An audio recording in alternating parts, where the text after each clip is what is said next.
예전에 이제 몽골에 선교를 나간 적이 있었는데요. 몽골에 가면 아침에 9시에 예배를 드리면요, 많은 학생들, 주로 청소년 아이들이 예배를 드리러 많이 오는데, 보통 그 예배당에서 이 아이들의 집까지 걸리는 거리가 2시간, 3시간이 기본입니다. 그냥 걸어 다니거든요. 자전거를 타는 것도 아니고요. 이 아이들이 그 울란바토르라는 몽골의 그 이제 시내 도시 안에 있는 것이 아니라 보통은 그 외곽 지역에 이제 게르라고 부르는 이 천막에 생활을 합니다. 이 아이들이 아침 일찍 새벽부터 일어나가지고 2시간, 3시간씩 걸어서 이 예배 시간에 맞춰 오는데요. 예배 시간이 9시면 얘들은 꼭 8시까지 옵니다. 8시까지 오는 이유가 뭐냐면 찬양을 하려고 와가지고 찬양을 자기네끼리 모여가지고 막 찬양을 너무너무 즐겁게 열정적으로 뛰면서 찬양을 드립니다. 그런데 이 친구들 재밌는 게 뭐냐면요, 이 친구들은 음악 공부를 제대로 받은 아이들이 없습니다. 악보를 볼 줄 몰라요. 그럼 얘들은 어떻게 찬양을 하냐? 무조건 외우는 거예요. 들으면 외워버립니다. 이 친구들이 제일 신기한 게 뭐였냐면 4부로 합창을 합니다. 찬양대가 서서 4부로 찬양을 하는데요, 너무너무 아름다운 목소리가 나옵니다. 악보도 볼 줄 모르는데 어떻게 해요? 다 외워서 각 부에 해당하는 자기 파트의 그 음을 그냥 통째로 외우고 그것으로 같이 노래를 불러요. 그러니까 이 친구들은 무조건 악보 없이 다 외우는 거예요. 피아노 치는 친구도 보니까 악보가 없습니다. 이 친구도 피아노를 정식적으로 배운 게 아니라 그냥 선교사님께 배워가지고 그냥 외워서 치는 거예요. 기타도 마찬가지고, 드럼이야 뭐 배울 수 있지만 이런 것들이 전부 다 이 친구들은 너무나도 찬양하고 싶어서 이런 일들을 하더라, 이런 것이죠.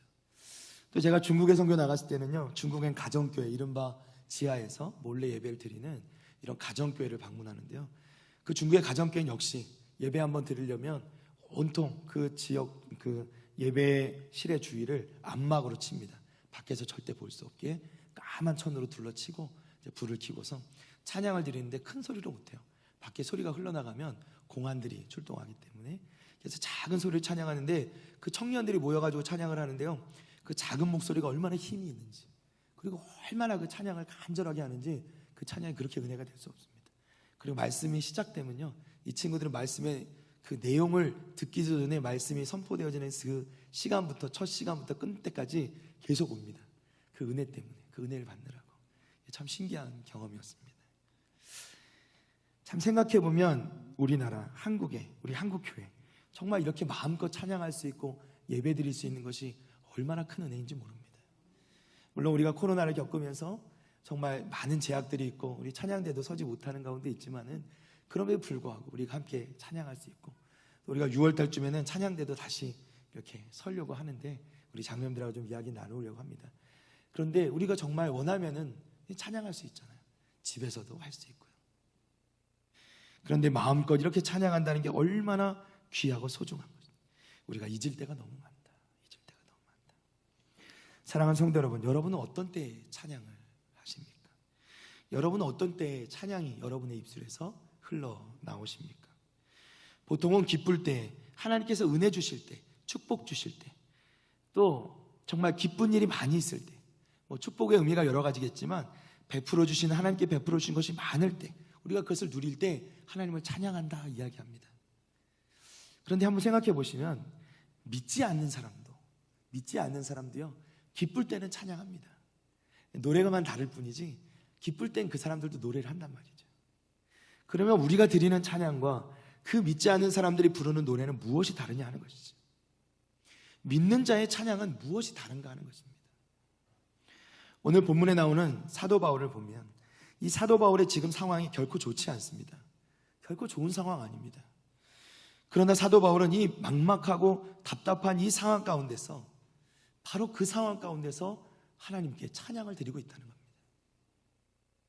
오늘 말씀을 살펴보면서 저와 여러분의 삶 속에서 이와 같은 진정한 찬양, 정말 하나님께 올려드리는 그러한 찬양이 나오게 되기를 주님의 이름으로 축복합니다. 예수님을 만나고 난 뒤에 이 사도 바울의 삶은 결코 순탄치 않았습니다. 오히려 예수님 만나기 전의 삶은요, 그는 나름 잘 나가는 사람이었습니다. 좋은 가문에, 좋은 학벌에, 나름대로 유대인으로서 잘 나갈 수 있는 환경 가운데 있었던 인물이 바로 이 바울이었죠. 그런데 담메색으로 가던 길에 주님을 만나고 난 이후 그의 인생이 완전히 달라지게 된 것입니다.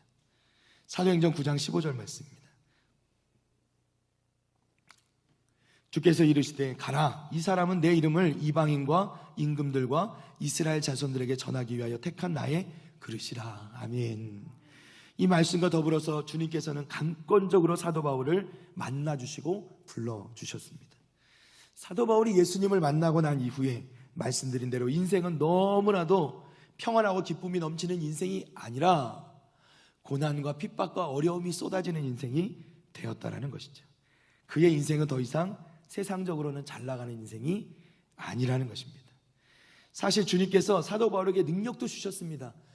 이 사도 바울을 만나는 사람들은 병도 고침받았고요.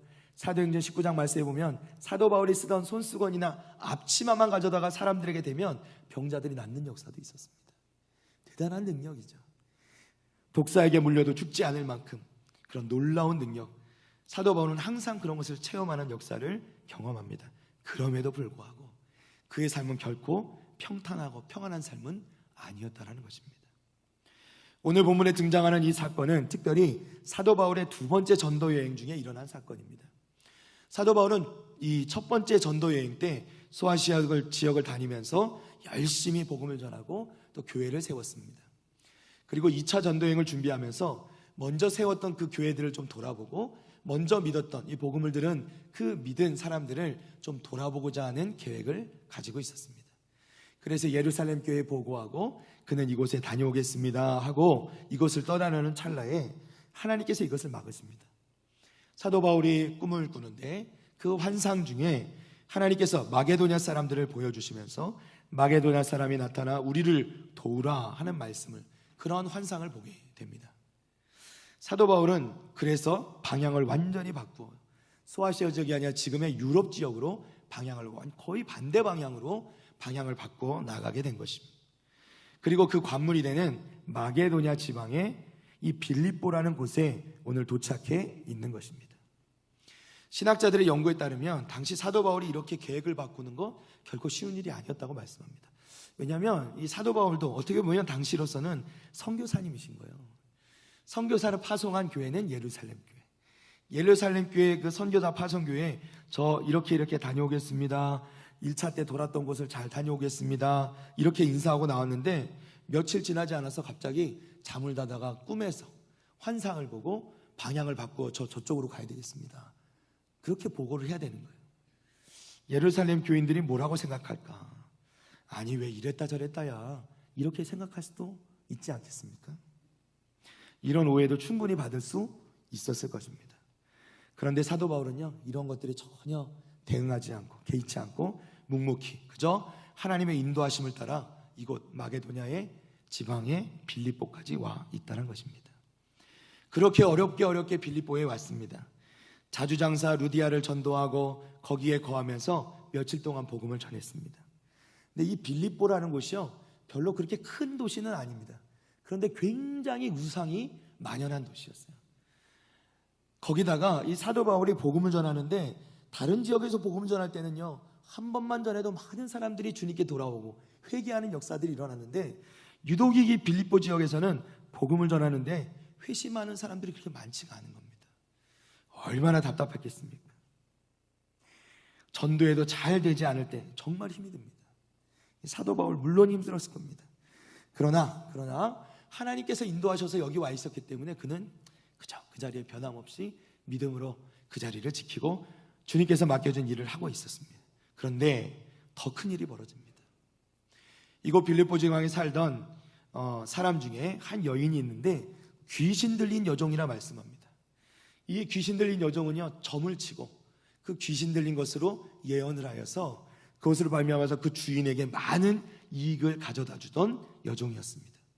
그런데 이 여종이 사도 바울 일행이 지나갈 때마다 그 사도 바울 일행을 바라보면서 뭐라고 얘기했냐면 사도행전 16장 17절 말씀입니다. 그가 바울과 우리를 따라와 소리질러 이르되 이 사람들은 지극히 높은 하나님의 종으로서 구원의 길을 너희에게 전하는 자라 하며. 우리가 듣기에는 참 좋은 말이죠. 예. 그런데 사도 바울이 이 말씀을 듣고 사도 바울 일행이 매일 괴로워했다. 왜 괴로워했을까? 좋은 말씀인 것 같은데 칼빈이 이 말씀을 주석한 것을 보면요 이것이 귀신이 사도 바울 일행을 칭찬하는 것이 아니라 격려하는 것이 아니라 비꼬기 위하는 것이었기 때문에 힘들게 했다, 이렇게 주석합니다. 그러니까 귀신이 던지는 이 말이 사실을 이야기하는 것 같지만은 사실은 굉장히 사도 바울을 괴롭히고 그 일행을 비꼬면서 놀려대는 말처럼 한 것이라는 것이죠. 자꾸만 이 소리를 듣다가 사도 바울 일행들이 너무나 괴로워서 결국 그 여종을 향하여서 예수님의 이름으로 그 귀신 들린 여종에게 나아갈 때에 그 귀신이 그 여종에게서 떠나게 된 것을 여러분 믿으시기 바랍니다.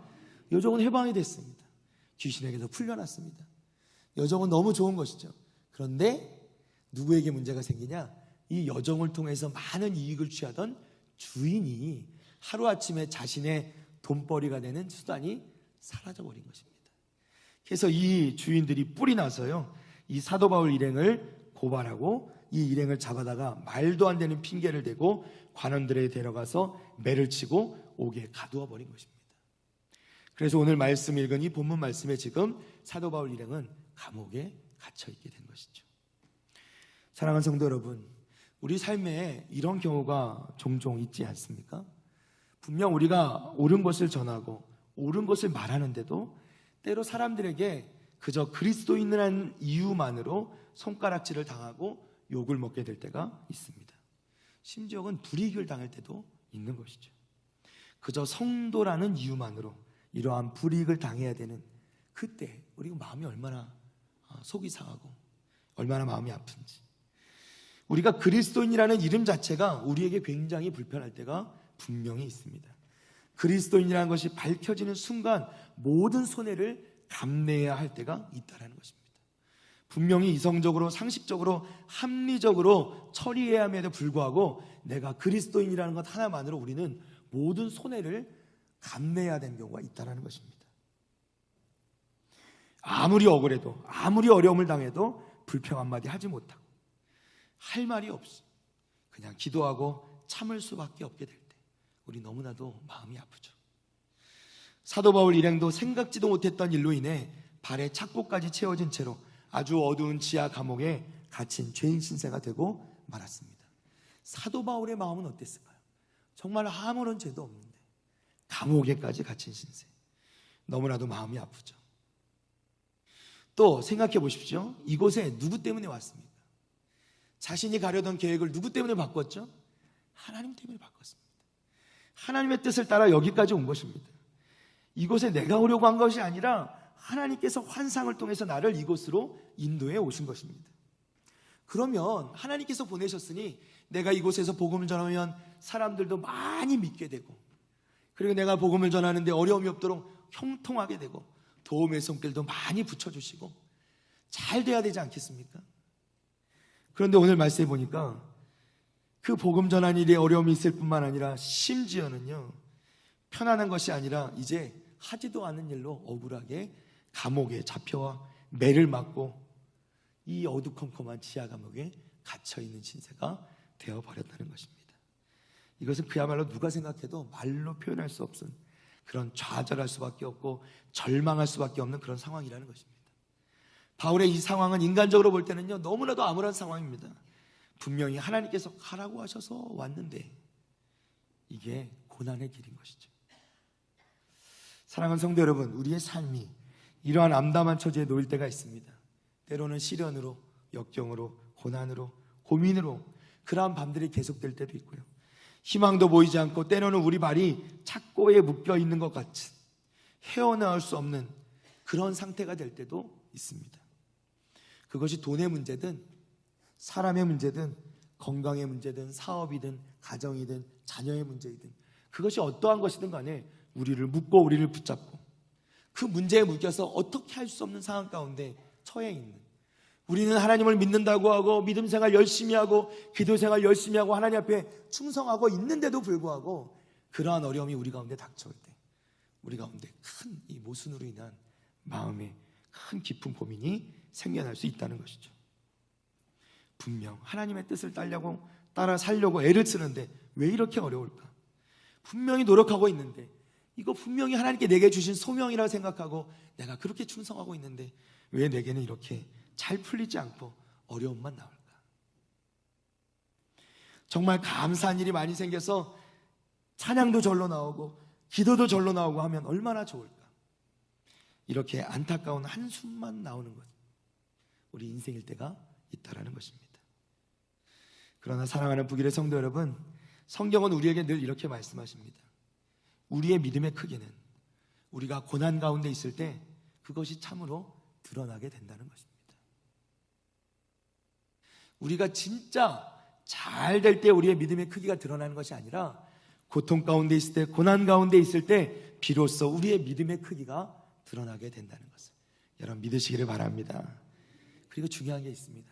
믿지 않는 사람들이요, 우리가 잘 될 때만 우리를 바라보는 것이 아니라 우리가 고난 가운데 있을 때, 우리가 묶여 있을 때, 우리가 어려운 상황 가운데 있을 때, 그때도 믿지 않는 사람들이 우리를 지켜보고 있다는 겁니다. 믿지 않는 자녀들이, 믿지 않는 가족들이, 믿지 않는 부모님이, 믿지 않는 형제들이, 믿지 않는 친구들이, 믿지 않는 직장의 상사들이 우리가 어려움 당할 때 그것을 어떻게 견디고 넘어가나 우리를 지켜보고 있다는 것이죠. 오늘 말씀에서 이 암담한 어둠 한가운데, 깊은 지하 감옥 한가운데서 하나님께서 보시기에 정말 아름다운 모습이 나오고 있습니다. 사도행전 16장 25절 말씀입니다. 우리 함께 읽어볼까요? 시작. 한밤중에 바울과 실라가 기도하고 하나님을 찬송하며 죄수들이 듣더라. 아멘. 한밤중에 어두운 지하 감옥은요, 그야말로 음산하고 암울한 곳입니다. 불빛은 없고요, 금세라도 구역질이 날 것 같은 역한 냄새, 또 들리는 소리는 매맞은 상처로 괴로워하고 신음하는 정말 그 죽음의 소리만 들리는 그러한 공간이 이 지하 감옥입니다. 희망이라고는 찾아볼 수 없고 언제 죽을지 모르는 절망의 공간이 바로 이 감옥인 것이죠. 그 감옥의 어둠 속에서 바울과 실라의 기도 소리가 들려오기 시작합니다. 그것은 원망의 기도가 아니고요, 하나님께 오히려 감사의 기도를 올리고 있는 겁니다. 하나님께 모든 것을 내어 맡기는 고백의 기도가 나오고, 또 찬양하는 소리가 울려 퍼집니다. 죄수들 중 아무도 이것을 거부하지 못했습니다. 성경은 분명히 말씀합니다. 찬송하며 죄수들이 듣더라. 아멘. 바울과 실라 일행이 찬송할 때, 그 감옥 가운데서 찬송을 올려드릴 때 죄수들이 자신들의 숨을 죽이고 이 찬송에 귀를 기울여 듣더라는 것입니다. 자신들의 상황은 암울하고 지금 이 감옥 속에 갇혀있는 이 죄수들 가운데, 정말 이 막막한 상황 가운데 있는 사람들 가운데 울려 퍼지는 그 찬양 소리에, 여러분 찬양하는데 그 원망의 소리가 있겠습니까? 찬양이란 게 원망이 가능하겠습니까? 아니죠. 찬양은 감사. 하나님께 영광, 이게 찬양 아니겠습니까? 바울과 실라의 그 찬양 소리를 듣고 그 감사의 찬양 소리가 울려 퍼지는데, 그 감옥 한가운데서 신음하던 죄수들이 모두 숨을 죽이고 이들이 부르는 찬양 소리에 귀를 기울이기 시작했다는 것입니다. 그 찬양의 가사가 어떤 의미인지 정확히 알 수도 없고 이해할 수도 없었겠지만은, 단지 그 절망의 환경, 감옥 속에서 들려오는 노랫소리라는 것 하나만으로도 그들은 모두 숨죽여서 그 소리에 귀 기울일 수밖에 없었던 것입니다. 또는 자신도 모르게 흘러내리는 눈물을 닦지 않았을까. 오늘 말씀에 나오는 바울 일행의 찬양은 아주 특별한 것이었습니다. 그 암담한 지하 감옥의 현실 가운데 바울과 실라는 자신들의 상처난 몸을 어루만지기도 전에 무릎을 꿇었고, 그들은 하나님께 기도하였고, 그들은 하나님께 찬양하며 진정한 예배, 하나님을 영광 돌리는, 하나님께 감사드리는 진정한 예배를 올려드리고 있었다는 것입니다. 왜냐하면 사도 바울은 분명히 알고 있었기 때문입니다. 이때가 정말 찬양할 때라는 것을. 우리가 정말 찬양할 때는 언제입니까? 우리가 잘 되고 형통하고 좋을 때입니까? 아니요. 우리가 진짜 찬양할 때는, 그리고 우리의 믿음을 하나님 앞에 보여드릴 때는 언제냐? 우리가 어려운 가운데 있을 때, 고난 가운데 있을 때, 우리가 어찌할 수 없는 상황 가운데 있을 때, 그때 우리가 하나님을 찬양하고, 그때 하나님께 영광 올려드릴 때, 그때 하나님께 찬양 올려드릴 때 하나님께서 우리의 믿음을 인정하시고 우리의 찬양을 받으실 줄로 믿습니다. 시편 42편 3절 말씀 보겠습니다. 사람들이 종일 내게 하는 말이 내 하나님이 어디 있느냐 하오니 내 눈물이 주야로 내 음식이 되었도다. 이 시편의 저자는 다윗입니다. 그가 이 시편을 지을 때는 자신의 아들 압살롬의 반역으로 예루살렘에서 쫓겨나 여러 곳을 도망 다닐 때 지은 시입니다. 그 상황을 생각해 보십시오. 원수도 아니고 자신의 아들이 배신하여서 절망적에서 그런 암담한 상황 가운데 있는데 사람들이 뭐라고 말합니까? 도대체 네가 믿는 하나님이 어디 있느냐? 하나님이 정말 살아계시면 네가 어떻게 이렇게 살 수 있느냐? 너를 어떻게 안 도와주실 수 있느냐? 이렇게 말하는 것이죠. 그런데 시편 42편 11절 말씀 봅니다. 다윗의 고백입니다. 내 영혼아 내가 어찌하여 낙심하여 어찌하여 내 속에서 불안해하는가? 너는 하나님께 소망을 두라. 나는 그가 나타나 도우심으로 말미암아 내 하나님을 여전히 찬송하리로다. 아멘. 할렐루야. 사랑하는 성도 여러분, 현실을 보면 절망할 수밖에 없습니다. 그러나 그 너머에 계시는 하나님의 뜻을 바라볼 때 우리는 찬양할 수 있게 되는 것입니다. 다윗에게 소망이 어디 있겠습니까? 다윗은 하나님 나라를 본 것입니다. 하나님을 바라본 것입니다. 그 소망을 바라본 것입니다. 그 하나님을 바라볼 때 그는 더 이상 절망할 수 없었고 그는 하나님을 바라보며 찬양하지 않을 수가 없었던 것입니다. 오늘 말씀의 사도 바울도 마찬가지입니다. 자신의 사역이 여기서 멈추지 않을 것을 사도 바울은 알고 있었습니다. 왜요? 하나님께서 그에게 분명 로마에까지 복음을 전할 것을 말씀하셨기 때문에. 그래서 그는 분연히 그 좌절의 상황, 절망의 상황 가운데서 분연히 일어나 하나님을 향하여 무릎 꿇고 기도하며 찬양을 올려드릴 수 있었다는 것입니다. 그 찬양을 올려드릴 때 어떠한 역사가 일어나는지 우리는 곧 보게 되는 것이죠. 사랑하는 성도 여러분, 우리의 원망, 불평 잠시 접어두시기 바랍니다. 때로는 서운할 수 있어요. 섭섭할 수 있습니다. 하나님 내 기도를 들으시지 않으신 것처럼 느낄 때도 있을 수 있습니다. 그러나 저와 여러분이 그렇게 애타게 부르짖지 않더라도 다 알고 계시는 우리 하나님을 믿으시기를 바랍니다. 그러면 그 하나님께서, 우리가 그 하나님을 믿고 바라볼 때 하나님께서는 우리의 고통, 우리의 아픔, 하나님께 우리가 드리는 것이 아니라 우리의 찬양을 올려드릴 때 하나님께 그것을 다 받으시고 하나님께서 우리의 모든 문제, 우리의 모든 어려움들 우리 하나님께 반드시 해결해 주실 줄로 믿습니다. 고난으로 절망할 수밖에 없는 상황 가운데 있을 때 그때가 바로 하나님 앞에 진정으로 믿음으로 감사의 찬양을 드릴 수 있는 때인 줄로 믿으시기 바랍니다. 그때 나오는 찬양이야말로 우리의 진정한 믿음의 고백인 것이죠. 우리가 잘 될 때, 형통할 때 드리는 그것이 아니라 비록 박자가 좀 맞지 않아도 훈련되어진 아름다운 목소리가 아닐지라도 그 가운데 담겨진 우리의 믿음의 고백이 담겨진 가운데 정말 절망 가운데 큰 소리를 내지 못하고 부르는 찬양일지라도 그 찬양을 하나님께서 받아주실 줄로 믿습니다. 깊은 밤 지하 감옥 가운데 울려 퍼진 이 찬양, 이 진정한 찬양 어떠한 능력을 보여줍니까? 사도행전 16장 26절 말씀 봅니다. 우리 다 같이 한 목소리로 읽겠습니다. 이에 갑자기 큰 지진이 나서 옥토가 움직이고 문이 곧 다 열리며 모든 사람의 매인 것이 다 벗어진지라. 아멘. 찬양할 때 어떤 역사가 일어납니까? 굳게 닫힌 옥문이 열린 줄로 믿습니다. 착고가 풀린 줄로 믿습니다. 말씀을 정리합니다. 사랑하는 북일의 성도 여러분, 여러분을 올가매는 것들이 있습니까? 어려움들이 있습니까? 풀리지 않는 착고처럼 여러분을 죄는 고난들이 있습니까? 어려운 상황들이 있습니까? 풀리지 않는 문제들이 있습니까? 여러분 하나님을 바라보시기 바랍니다. 하나님을 바라보시고 이때가 찬양할 때임을 여러분 믿으시고 하나님께 오히려 감사의 찬양을 올려드리시기를 바랍니다.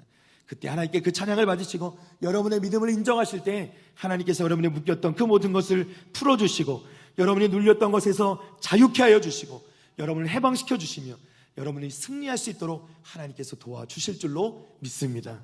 여러분 그것을 경험해야 됩니다. 그것을 경험해야 됩니다. 그것이 여러분의 믿음의 힘이 되는 것이죠. 사랑하는 성도 여러분, 우리의 신앙들이요 어느 순간에 갑자기 쑥 성장할 때가 있습니다. 여러분 우리의 신앙 성장이 조금씩 단계별로 성장하면 참 좋은데요, 어떤 사람을 보면 항상 똑같은 것 같아요. 우리가 항상 기도하고 하나님께 시간을 그렇게 드리는데도 달라지는 게 없을 것 같을 때가 있습니다. 환경도 달라지지 않고 상황도 달라지지 않고 내 모습도 달라지지 않고 다른 사람들은 저렇게 멋지게 신앙생활하는데 나는 왜 이렇게 제자리에 있는 것 같을까 생각될 때가 있단 말이죠. 그런데 여러분 우리의 신앙이 성장할 때는 어떻게 성장하냐면, 여러분 우리가 항상 기도할 때도 기도에 계속 그 기도를 쌓아갈 때, 그것이 한순간에 정말 쌓아졌던 그 기도가 보통 그런 표현을 쓸 때 응축한다 그러는데요. 그것이 모였던 것이 한 번에 폭발할 때가 있습니다. 그것이 폭발할 때 한 번에 신앙이 쑥 성장하는 거예요. 여러분, 그 어려움들이요, 변함없이 우리의 상황이 바뀌지 않고 우리의 환경들이 바뀌지 않는 것 같이 계속해서 이어지는 것 같지만, 우리가 그 가운데 쌓아가는 그 기도가 하나님 앞에 상달되어지고 하나님께서 그것을 딱 붙잡아 주실 때, 그 한순간이 될 때 여러분이 쌓아놓은 그 기도가 한순간에 폭발하면서 여러분 그 모든 문제가 한순간에 해결되어지고 여러분이 그 모든 어려움, 고비들, 고난들을 한순간에 뛰어넘게 될 줄로 믿습니다. 그것이 신앙의 능력이 되는 겁니다. 여러분, 믿음의 능력이 되는 겁니다. 여러분 주변에 신앙에 성장하고 또 믿음 있는 믿음의 선배들을 보십시오. 그런 분들이 꾸준히 항상 똑같이요? 그렇지 않을 때가 많습니다. 다들 체험이 있는 거죠. 경험이 있는 거예요. 어떻게 해요? 꾸준히 믿음 가운데 되지 않는 것 같지만 특별히 더 어려운 상황이 닥쳐오고 어려운 고난이 닥쳐오면 여러분 감사하시기 바랍니다. 여러분이 믿음이 성장할 수 있는 기회가 주어진 겁니다. 그때 여러분의 믿음을 달아볼 수 있는 기회가 생긴 겁니다. 여러분, 하나님 앞에서 기도로 싸웠고 하나님 앞에서 악한 것들과 싸우며 영적 싸움을 싸워서 그것이 변함없는 것 같지만 한순간에 여러분을 변화시켜 주실, 한순간에 여러분을 풀어주시고 해결해 주시고 여러분을 쑥 성장케 해주실 우리 하나님을 바라보면서 기대하면서 믿음으로 나아가시는 우리 북일의 성도들 다 되시기를 축복합니다. 우리 북일교회도 그렇게 성장할 줄로 믿습니다. 우리 북일교회도 지금까지 또 성장해 왔지만은 여러분 지금 또 이렇게 기도하시면서 여러분이 쌓아가는 것들 하나도 버리지 않고 우리 하나님께서 다 들어주고 계시고요. 하나님께서 한순간에 하나님께서 필요하실 때 우리 북일의 공동체를 다시 한번 쑥 일으키셔서 부르실 때 우리가 벌떡 일어나서 하나님 주신 귀한 사명 감당하고 하나님께 쓰임받는 교회 공동체 될 줄로 믿습니다. 꼭 쓰임받는 우리 교회 공동체, 북일의 공동체 자랑스러운 우리 성도들 다 되시기를 주님의 이름으로 축복합니다.